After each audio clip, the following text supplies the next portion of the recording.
ವೆಚ್ಚ? ಇದು ಮೂರ್ತಿ ಬಂದ್ಬಿಟ್ಟು 16 ಟನ್ ಆಗುತ್ತೆ ಈ ಮೂರ್ತಿ. 1,18,00,000 ವೆಚ್ಚದಲ್ಲಿ ಮಾಡಿಸಿದ್ದೀವಿ. ಅರುಣ್ ಯೋಗರಾಜ್ ಅವ್ರ ಕೈಯಲ್ಲಿ ಮಾಡಿಸಿದ್ವಿ. ಅರುಣ್ ಯೋಗರಾಜ್ ಕೈಯಲ್ಲಿ ನಾವು ಇದು ಕೆತ್ತನೆಯನ್ನು ಮಾಡಿಸಿದ್ವಿ.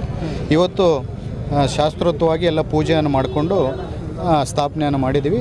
3ನೇ ತಾರೀಕು ಅಫಿಷಿಯಲ್ ಆಗಿ ಓಪನಿಂಗ್. ನಿಮ್ಮ ಸ್ವಂತ ಖರ್ಚು ಮೇಲೆ ಮಾಡಿದ್ದೀರಾ?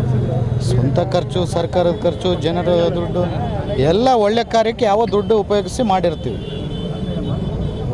ಟೋಟಲಿಗೆ ಎಷ್ಟು ಖರ್ಚಾಗಿದೆ ಸರ್? ಟೋಟಲ್ ಪುತ್ತಲಿಗೆ ಬಂದುಬಿಟ್ಟು 1,18,00,000 ಮತ್ತು ಸರ್ಕಲ್ಗೆ ಬಂದುಬಿಟ್ಟು 8.5 ಕೋಟಿ ಖರ್ಚಾಗಿದೆ.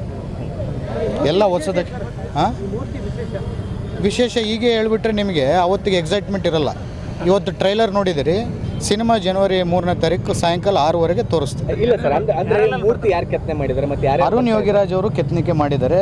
ಇದು ವಿಶೇಷ ಏನಂತಂದರೆ ಅರುಣ್ ಯೋಗಿರಾಜ್ ಅವರು ಅವ್ರ ಪರಿಕಲ್ಪನೆ ಮಾಡಿಕೊಂಡು ವಾಲ್ಮೀಕಿ ಮಾರ್ಚ್ಗಳು ಯಾವ ರೀತಿಯಲ್ಲಿ ಇರ್ಬೋದು ಅಂತೇಳಿ ಅವ್ರು ರಾಮನ್ ಯಾವ ರೀತಿಯಲ್ಲಿ ಕೆತ್ತನಿಕೆ ಮಾಡಿದ್ರು ರಾಮಲನ್ನ ಅದೇ ರೀತಿಯಲ್ಲಿ ಇದನ್ನು ಮಾಡಿದ್ದಾರೆ. ಅವರು ಅರುಣ್ ಯೋಗರಾಜ್ ಅವರು ಒಂದು ಮಾತು ಹೇಳ್ತಿದ್ರು, ಈ ಕೆತ್ತನಿಕೆ ಇನ್ನೊಂದು ಸಾರಿ ಇನ್ನೊಬ್ರಿಗೆ ಮಾಡಬೇಕಂದ್ರೂ ನನ್ನ ಕೈಯಲ್ಲಾಗಲ್ಲ, ಮಾಡೋಕ್ಕೂ ಸಾಧ್ಯ ಇಲ್ಲ ಅಂತೇಳಿ ಹೇಳ್ತಿದ್ರು. ಭಾರತ ದೇಶದಲ್ಲಿ ಅರುಣ್ ಯೋಗರಾಜ್ ಕೈಯಲ್ಲಿ ಮಾಡಿದಂಥ ವಾಲ್ಮೀಕಿ ಪುತ್ತಲಿ ಯಾವುದೇನು ಇದೆ ಅಂತಂದರೆ ಅದು ಬಳ್ಳಾರಿ ಜಿಲ್ಲೆಯಲ್ಲೇ ವಾಲ್ಮೀಕಿ ವೃತ್ತದಲ್ಲಿ ಇದೆ ಅಂತ ಹೇಳಕ್ಕೆ ಇಚ್ಛೆಪಡ್ತೀನಿ.